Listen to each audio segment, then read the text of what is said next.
à toutes et à tous. Quel plaisir de vous croiser en ces salons luxueux dans lesquels nous n'avons évidemment pas été invités.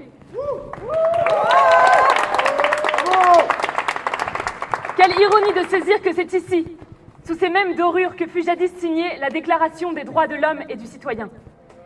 Est-ce que cela ne vaut pas pour une invitation universelle? D'autant plus pour le message que j'ai à vous délivrer. Non, vous ne me connaissez pas. Et pourtant, d'une certaine manière, quand je vous regarde, je vois des frères et des sœurs. Quelque chose d'imperceptible qui fait de nous des voisins, des amis, des camarades. Partout, au-dessus de nos têtes, le ciel brûle. Et nous le regardons brûler, impassibles et impuissants. Comme vous, je vois le monde brûler. Je vois cette pandémie engendrée par l'exploitation de la planète emporter les plus faibles et les plus pauvres, justifier la fin des libertés et le règne de la surveillance. Je vois les puissants se réfugier dans leurs bunkers dorés alors que les océans sont en feu. Je vois ces gens écrasés, tués, humiliés à cause de leur couleur de peau. Je vois ces femmes et ces hommes agressés à cause de leur sexualité. Je vois ces femmes assassinées par leurs maris. Je vois ces dictateurs exterminer leur peuple. Je vois la Méditerranée devenir un cimetière. Comme vous, le monde m'a déçu. Il n'a tenu aucune de ses promesses. Non, vous ne me connaissez pas, et pourtant ce même feu ne brûle-t-il pas dans nos pupilles? Nous sommes les enfants d'une époque en flammes.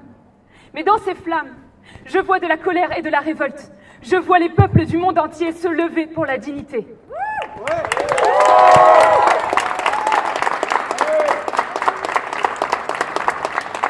Aujourd'hui, devant vous, je fais à mon tour ce pas en avant.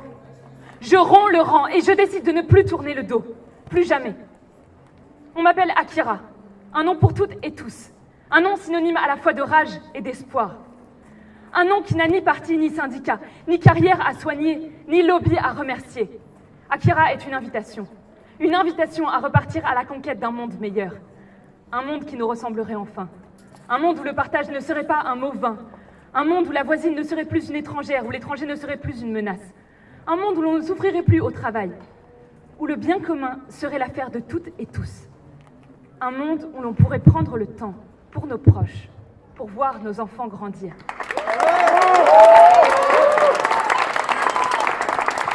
Bien évidemment, imaginer un autre monde a quelque chose de terrifiant, mais soyons réalistes. Vivre autrement est possible.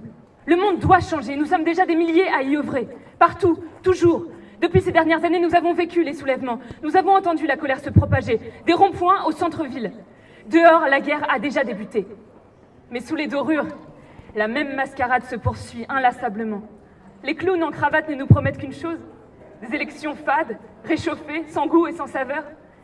Face à ce jeu minable, nous aurons toujours les mêmes options. Voter par défaut, par résignation, pour faire barrage, ne pas voter du tout, bref, se plier au jeu. Et si, pour une fois, nous changions les règles du jeu? Et si, pour une fois, nous ouvrions une brèche? Nous sommes Akira, et ce nom est synonyme à la fois de rage et d'espoir. Je m'appelle Akira, et je suis candidate à l'élection présidentielle de 2022.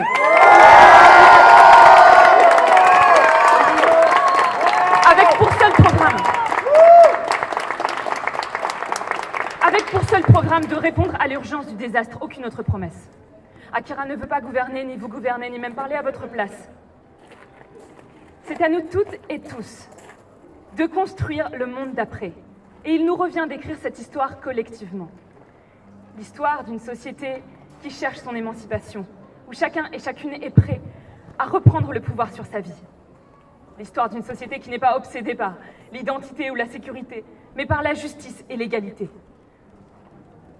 Cette candidature n'est pas une réaction à vif, mais bien une étape dans la construction d'une force politique à la hauteur de notre époque.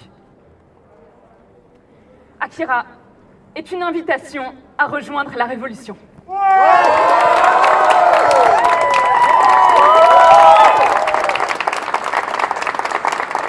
Bientôt va commencer la grande mascarade. Alors, dans 200 jours, le 9 avril 2022, nous allons leur proposer une fête. Ce jour-là, tenez-vous à mes côtés, pour qu'ensemble, nous leur offrions une élection qu'ils n'oublieront jamais. Nous sommes Akira, et nous sommes candidats à l'élection présidentielle de 2022. Nous sommes Akira, et ce nom est synonyme à la fois de rage et d'espoir. Ouais.